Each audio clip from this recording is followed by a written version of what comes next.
Welcome back. Today I'm sharing some of my favorite dog grooming tips and tricks that can make grooming easier, safer, and more efficient.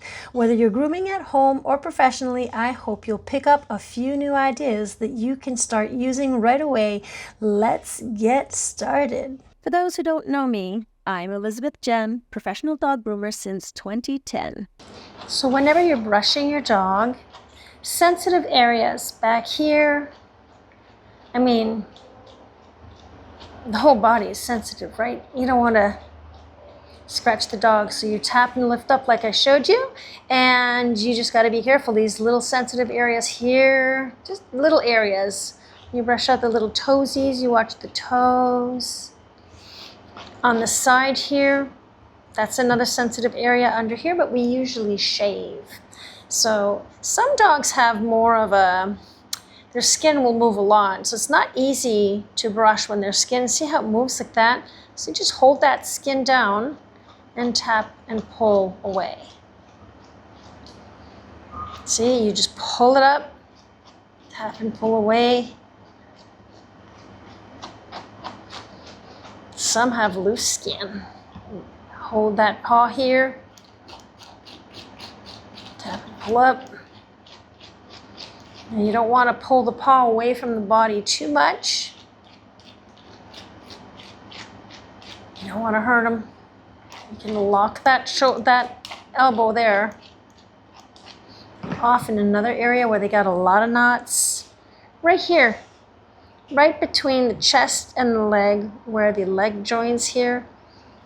To get that done, it's not always easy. What I like to do is just hold and lock that elbow and just lightly come in and do it like this. Anything that's underneath, we're going to shave that. Okay? Like here in the pit, I'm going to shave that. And finish off the brush. Move on. Never underestimate your comb. You do want to use a comb after you're done brushing to come see if your work is done properly. A good metal comb is a must in your grooming kit. So I am done the brushing. You're checking the sensitive areas. If ever there's a knot there, you stop, don't pull. Down here, same thing on that side, I checked a while ago. There. Under the bum at the bum here. Okay, I wanted to show you how I brush out a really knotted tail. It's not too bad, but be sure to have a nice pair of thinners on hand. If you don't, you can use just normal scissors if you want. We're going to brush out the tail. I'm going to start at the tip and pulling up and away from the bone, away from the bone. Same thing on this side. Okay, so there are areas that you can't brush out. You start by doing a brush out, and there are areas where the dog won't enjoy being brushed. Like more closer to the base of the tail, they don't usually like it. So what I do is I'll use my thinners, okay, whatever size thinners you have, and I'll find that knot and I'll just kind of thin that out, okay? Brush it out. Use your comb to look for the next knot. Now he's very patient. You may be working with a dog that is not patient at all and is pulling and pulling, so it's working itself, right? So a lot of work that way, but he's letting me do it. Knock on wood. There's another one here. When they're just too big like this, see that? And just come in and just give a few bites and then brush it out. If you don't have any thinners, then go ahead and use your ordinary scissors, but see how thinners, it doesn't show. So a good pair of thinners is awesome. If you're grooming at home, and you can't afford one of the grooming pairs of scissors, you can go to the pharmacy and they have thinners for human hair, get some thinners there. They're not too expensive. If it's just like, if you're a professional, of course, it's best that you have, you know, good quality. But I mean, if this is just, you know, you're rooming at home, this is your dog and you don't have any, get yourself a pair at the pharmacy. Maybe they have some at Walmart or something. I'm still looking for these knots. Right.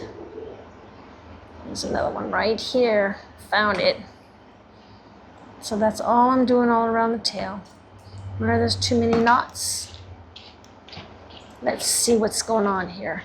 Often the knots will be closer to the base of the tail, like right at the top here and underneath. See, I'm just going to go ahead and actually cut all of that. Even if it shortens it, I don't mind. Shortened it a bit. It's going to want to sit. So this is a sit, stand kind of situation. All right, done. Now back here, he doesn't have any. If he had some back here, instead of combing, instead of trying to brush that out, I'd just come in and cut that, okay? That's how to get that done. You ready for your cut, sir? Let's do this. Okay, what length are you again? Oh, we got to do the sandies.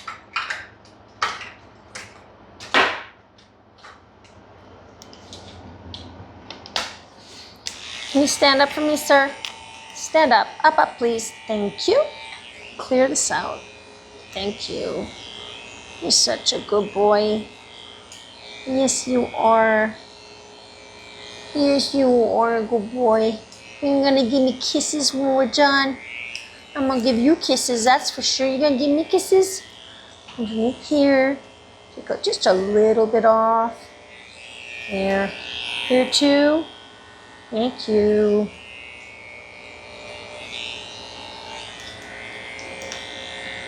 Look at this cute little tool. I love this little clipper. No sponsorships going on here, guys. I'm just showing you what I like. I love this clipper because you can go and dig in just a little bit. Watch this.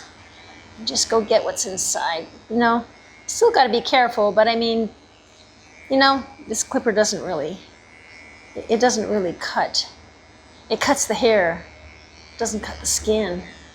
Good little clipper. Watch how clean that gets. We'll clean this paw here. I think Mom does them at home because look at that.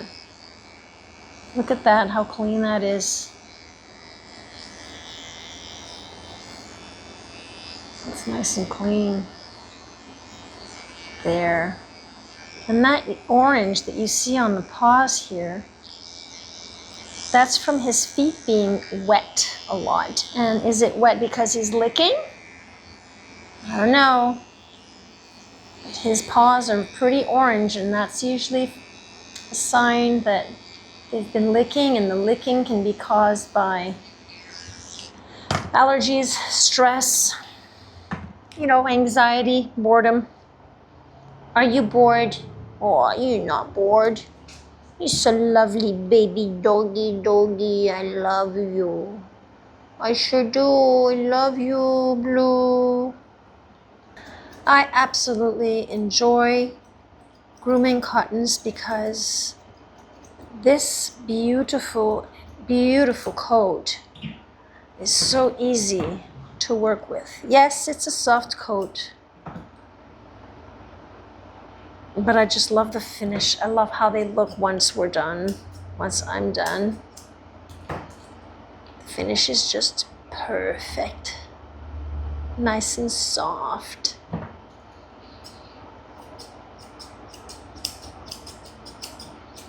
You just can't touch them after, because if you touch the dog,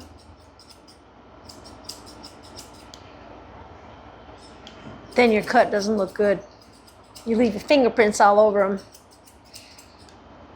And that would be a crime scene. Wouldn't it be? Crime scene. See over here, sometimes there are some dogs, they'll push their elbow in, and then you can't get that straight line, right? So all you need to do is you place your arm right underneath the dog and push that elbow out. Okay, so you can get to that elbow. And the reason why they'll pull the elbow in is because they're like, don't touch me, don't touch me. So they're kind of pulling their elbow in.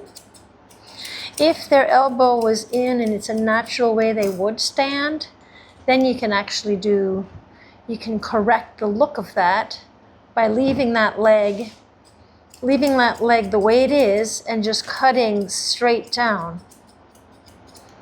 And then it would correct it. When you'd look at the dog, it wouldn't look like the dog's elbow is in. But when you have a dog that's just doing this like that, pulling the elbow in,